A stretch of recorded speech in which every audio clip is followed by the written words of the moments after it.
crois déjà qu'au niveau du Somalien de la rue, il n'a que le choix qu'entre trois possibilités, soit la pauvreté, soit devenir pirate, soit se faire embaucher dans les milices désintégrées d'Al-Shabaab. Donc il est bien évident que des trois choix, il y en a beaucoup qui choisiront la piraterie. Et puis au-delà, lorsqu'on prend un peu d'altitude, il y a aussi une responsabilité de la communauté internationale dans sa globalité, dans le sens où si la piraterie a débuté, c'est bien parce que un certain nombre de chalutiers usines, battant pavillon de complaisance et venant par exemple du Japon, d'Espagne ou de Corée du Sud, se sont mis à piller systématiquement les ressources halieutiques somaliennes. Alors c'est quelque chose qui a été documenté par un rapport des Nations Unies qui chiffrait ce manque à gagner à hauteur de 300 millions de dollars par an. Il y a aussi d'autres forfaits qui ont été perpétrés aux dépens des Somaliens. Par exemple, le déversement dans leurs eaux côtières d'un certain nombre de déchets toxiques. Alors là aussi, c'est quelque chose qui a été documenté par les Nations Unies, qui a notamment chiffré le coût des versements d'une tonne de produits toxiques dans les eaux somaliennes, 2,5 $, à comparer au coût du traitement de cette même tonne de déchets toxiques dans un port occidental, c'est-à-dire 250 $. Ça, c'est une vérité qui parle aux actionnaires. Et bien en fait, il y a une très large palette de mesures qui va de la plus simple. Contrer la piraterie, c'est par exemple entourer le pont d'un navire d'un réseau de fils de fer barbelés qui empêchera les pirates de monter à l'abordage. Donc de la plus simple à la plus compliquée, notamment par les implications diplomatiques, à savoir aider l'État somalien à reconstruire pratiquement de zéro l'ensemble des outils régaliens qui lui permettront de diriger l'État somalien, c'est-à-dire en particulier des forces armées, mais aussi des unités de garde-côte.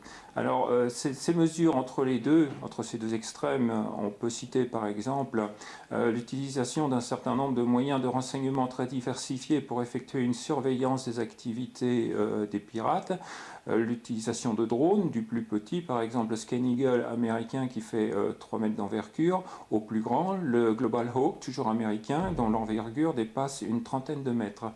D'autres mesures, c'est par exemple l'utilisation des forces spéciales pour reprendre des navires qui ont été kidnappés par les pirates. Alors, il y a au moins deux informations qui permettent de juger de l'efficacité de ces différentes mesures. La première, c'est qu'on sait maintenant, on le sait pertinemment, qu'un certain nombre de gangs de pirates somaliens évitent de kidnapper des bateaux battant pavillon français. Pourquoi? Parce que l'affaire du Tanit et l'affaire du Ponant a prouvé que la France n'était pas à utiliser les forces spéciales pour reprendre de force ces navires. Il est bien évident que c'est donc un moque à gagner pour les pirates et que les pirates préféreront dans ce cas attaquer des bateaux battant pavillon d'autres pays. Deuxième chose qui permet d'avoir une idée de l'efficacité, ce sont des chiffres qui ont été rendus publics par le Bureau maritime international. Et sur l'année 2009 par rapport à l'année 2008, les pirates somaliens, j'entends, ont été contraints d'effectuer 2 fois plus de tentatives de kidnapping pour un nombre de bateaux kidnappés globalement équivalent, ce qui tendrait à croire que leur efficacité est divisée par 2. Un seul chiffre de source britannique, c'est en l'occurrence le think tank Chatham House, a estimé que sur les années 2008 et 2009, l'ensemble des actes de piraterie somalienne avait rapporté aux pirates la somme modique de 100 millions de dollars. Alors, il est évident que sur le pays, ça provoque une spirale inflationniste. On cite, c'est anecdotique mais révélateur, le prix d'une paire de chaussures de luxe pour hommes qui est passé ainsi de 20 à 50 dollars. Donc, ça provoque un véritable clivage au sein de la société entre ceux qui profitent de la manne apportée par la piraterie et ceux qui n'en profitent pas. Ces derniers étant bien entendu beaucoup plus tentés de répondre favorablement aux sirènes de l'intégrisme islamique. Mais ça ne change pas en profondeur seulement la société somalienne. Ça influe aussi sur les sociétés des pays limitrophes, par exemple le Kenya.